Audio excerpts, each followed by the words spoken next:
Hello बच्चों, आज हम चैप्टर पहले वैद्युत क्षेत्र तथा आवेश से गॉस की प्रमेय पढ़ाए थे। उसके अनुप्रयोग में पहली हेडिंग पढ़ेंगे बेटा, अनंत विस्तार की समतल आवेशित अचालक चादर के निकट वैद्युत क्षेत्र की तीव्रता कैपिटल ई। ये बेटा आया है 2015, 2016, 2017, 2018, 2020, 2022 बोर्ड पेपर में आके गया है, इसलिए ध्यान से पढ़ेंगे। ये बेटा इसका डायग्राम है, डायग्राम जल्दी बनाए अपनी कॉपी में, और डायग्राम की हिंदी हम बता दे रहे हैं। ठीक है बेटा, क्या लिखोगे?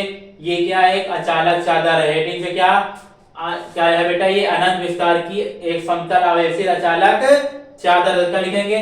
माना अनंत विस्तार की एक समतल आवेशित अचालक चादर है जिसके केंद्र O से स्मॉल r दूरी पर एक बिंदु P डैश है।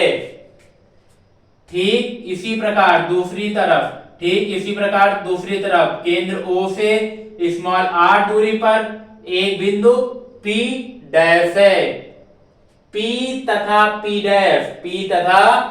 डैश दोनों मिलकर एक गॉसियन बेलन की बेटा क्या करते हैं?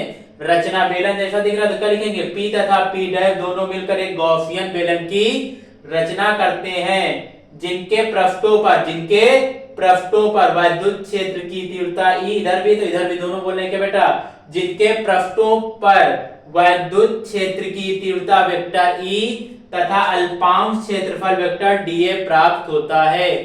हम बता चुके बेटा अल्पांश क्यों बोलते हैं, क्योंकि यहाँ D के साथ A लिखा है। ठीक बेटा, क्या लिखोगे?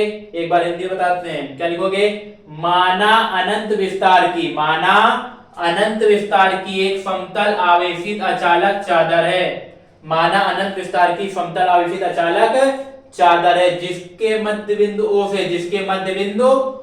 से स्मॉल r दूरी पर बेटा, स्मॉल r दूरी पर एक बिंदु P है।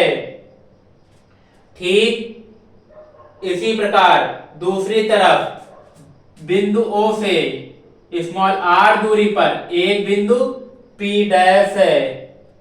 P तथा P डैश दोनों मिलकर एक गॉसियन बेलन की रचना करते हैं जिनके पृष्ठों पर वैद्युत क्षेत्र की तीव्रता वेक्टर E तथा अल्पांश क्षेत्रफल वेक्टर dA प्राप्त होते हैं। बेटा ये हिंदी है, जल्दी से लिख लें, इसके बाद प्रूविंग शुरू करें। जल्दी से डायग्राम बना लें, वीडियो को पीछे आके अपनी हिंदी सुन ले एक बार डायग्राम की, फिर हम प्रूविंग शुरू करते हैं।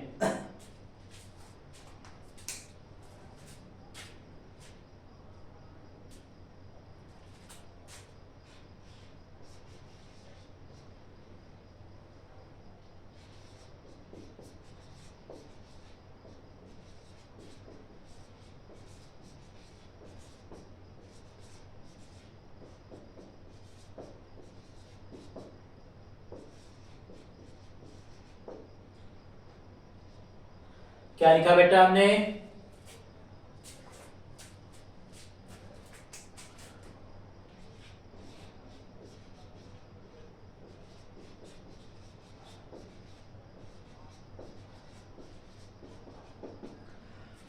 तब के बाद आप डैश करेंगे हिंदी, आप लिख दें जल्दी से इसकी, जो हम पीछे बैटर के वीडियो।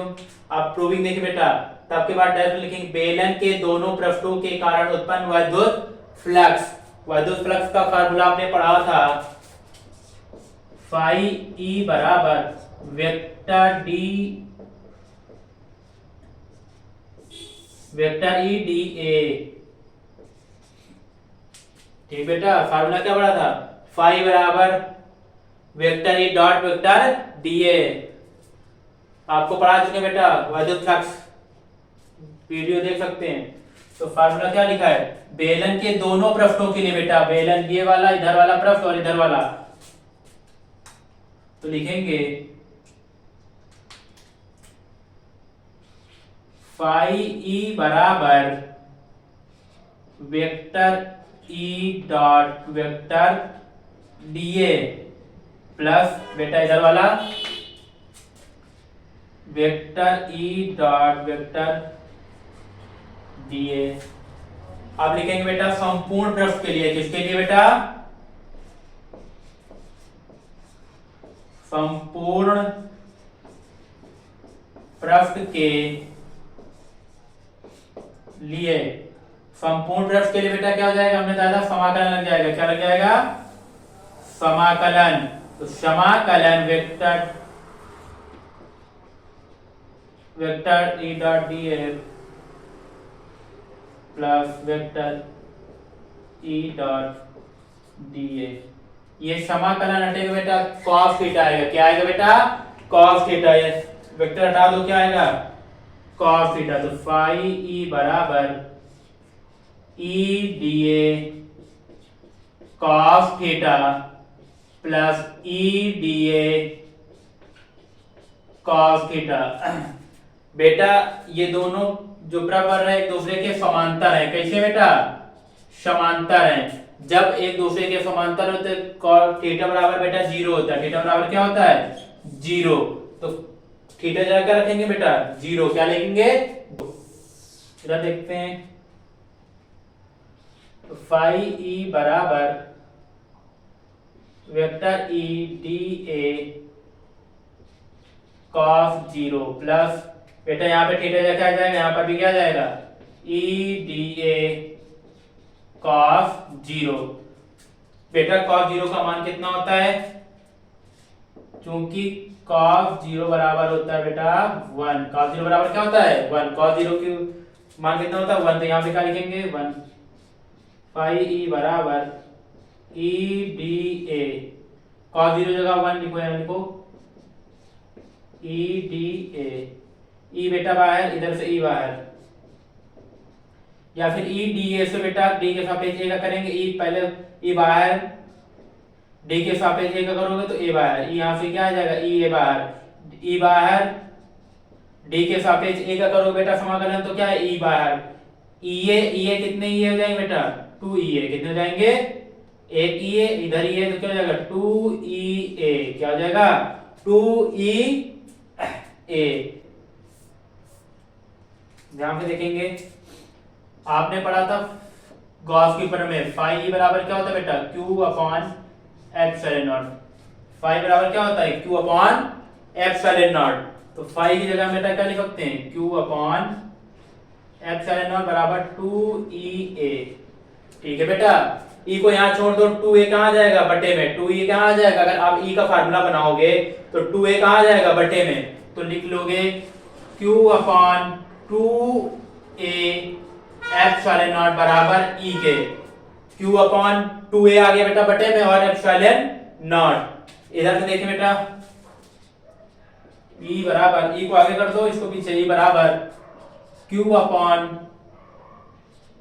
2 A epsilon not. ठीक बेटा, आपने इसको दे दो समीकरण 1। क्या दे दो? समीकरण 1। आपने पढ़ा था रेखीय आवेश घनत्व। क्या पढ़ा बेटा? रेखीय आवेश घनत्व। रेखीय आवेश घनत्व।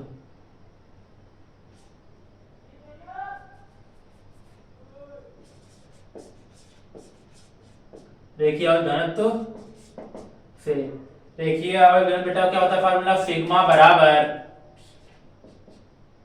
Q अपॉन ए। क्या होता है बेटा? सिग्मा बराबर Q अपॉन ए। अगर यहां से Q का फार्मूला बनाओगे तो ये बेटा बटे में इधर आ जाएगा, तो क्या हो जाएगा? गुणे में। क्या हो जाएगा? तो हो जाएगा सिग्मा ए बराबर Q, या फिर Q आगे लिख लो, Q बराबर सिग्मा ए। Q आगे हो गया सिग्मा ए। ये बेटा Q का जो मान है समीकरण 1 में रखने पर, कहां पे रखने पर? 1 में। तो क्या लिखेंगे? Q का मान समीकरण 1 में रखने पर बेटा Q की जगह क्या लिख देंगे? Sigma A. तो बेटा ऊपर क्या लिखा है? बोला जाए, E बराबर Q upon 2 A epsilon naught. Q जगह बेटा क्या लिख सकते हैं? Sigma A. तो Q जगह क्या जाएगा बेटा?